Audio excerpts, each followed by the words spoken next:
ভুজিয়া খেতে কে কে পছন্দ করো আমাকে কমেন্ট করে অবশ্যই জানাবে।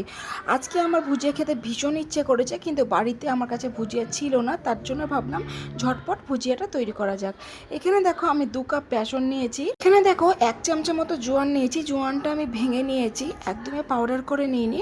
জোয়ানটা হালকা করে ভেঙে নিলে পরে ভীষণ সেন্ট করে, তার জন্য আমি ভেঙে নিয়েছি। দিচ্ছি সামান্য আমচুর পাউডার, 1/2 চামচা গোলমরিচ গুঁড়ো, দিচ্ছি স্বাদ মতো লবণ, সামান্য হলুদ গুঁড়ো, সামান্য লঙ্কা গুঁড়ো, আর দিচ্ছি 1 টেবিল স্পুন মতো সাদা তেল।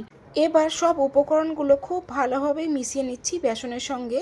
বাড়িতে যে এত সহজে ভুজিয়া তৈরি হয়, তোমরা আমার আজকের এই ভিডিওটি না দেখলে বিশ্বাসই করবে না বন্ধুরা, যে এত সহজে বাড়িতেই ভুজিয়া তৈরি হয়ে যায়। আর দেখো, তোমাদের সঙ্গে কথা বলতে বলতে আমার কিন্তু বেসনটা মশলার সঙ্গে খুব ভালোভাবে মেশানো হয়ে গেছে।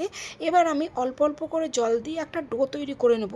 যেহেতু আমি এখানে বেসন ইউজ করেছি আর বেসনটা ভীষণ চ্যাটচেটে হয়, তার জন্য অল্প অল্প করে জল দিয়ে আমি একটা ডো তৈরি করে নেব। আর ডোটা দেখো খুব শক্তও হয়নি আর খুব নরমও হয়নি, দেখে নিশ্চয়ই বুঝতে পারছো ঠিক এইরকম হয়েছে এই ডোটা। আর এবার দেখো ঢাকা দিয়ে আমি 10 মিনিটের জন্য এই বেসনের ডোটা রেস্টে রেখে দিচ্ছি। দেখো 10 মিনিট হয়ে গেছে। হাতের তলায় সামান্য তেল দিয়ে আবারও আমি 2-1 মিনিট মতো খুব ভালোভাবে মেখে নিচ্ছি। আমি আমার চ্যানেলে প্রত্যেকটা রেসিপি ভীষণ সহজভাবে দেখানোর চেষ্টা করি। আশা করি তোমাদের ভালো লাগে। আমার রেসিপিগুলি তোমাদের যদি ভালো লেগে থাকে তাহলে please like, share, subscribe, comment করো। এবার দেখো বেসনের ডোটা আমি 2 ভাগে ভাগ করে নিচ্ছি, কেননা আমি বেসনটা অনেক বেশি ভিজাইনি, অল্প করে ভিজিয়েছি, তার জন্য দেখো 2 ভাগে ভাগ করে নিয়েছি। বেসনের এই ডোটা আমি যেহেতু ভুজিয়া তৈরি করব, তার জন্য দেখো ভুজিয়া তৈরি করার একটা আমি মল্ড নিয়ে নিয়েছি।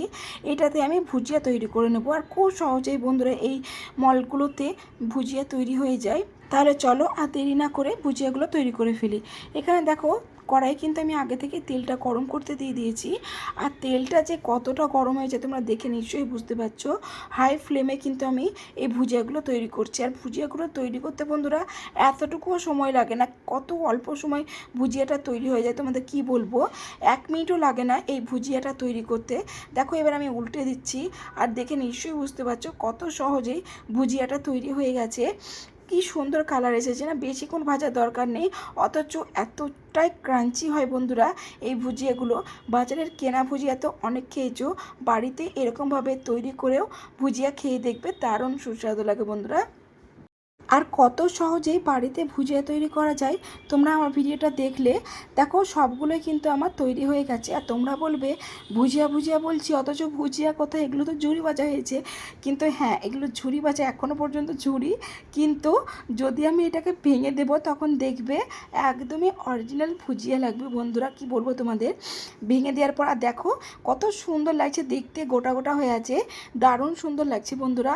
আর সব থেকে ভালো লেগেছে যখন আমি এই ঝুরি ভাজাগুলোকে ভেঙে ভুজিয়া তৈরি করেছি, এতটাই ভালো লাগছিলো কি বলবো। দেখো আলতো করে টাচ করেছে কি না, একদমই সব দেখো কত সহজভাবে দেখো ভেঙে গুঁড়িয়ে গেছে, একদমই ভুজিয়া হয়ে গেছে। দেখো দেখতে কি সুন্দর লাগছে তাই না, দেখে মনেই হয় না যে ভুজিয়াগুলো আমি বাড়িতে তৈরি করেছি, মনে হচ্ছে যেন বাজার থেকে কিনে নিয়ে এসেছি।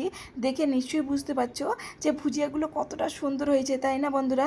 দারুণ সুন্দর হয়েছে ভুজিয়াগুলো, দেখতে যতটা সুন্দর হয়েছে খেতেও কিন্তু ততটাই সুস্বাদু। বাড়িতে যে এত সহজে ভুজিয়া তৈরি করা যায় তোমরা আমার আজকের এই ভিডিওটি না দেখলে বিশ্বাসই করবে না।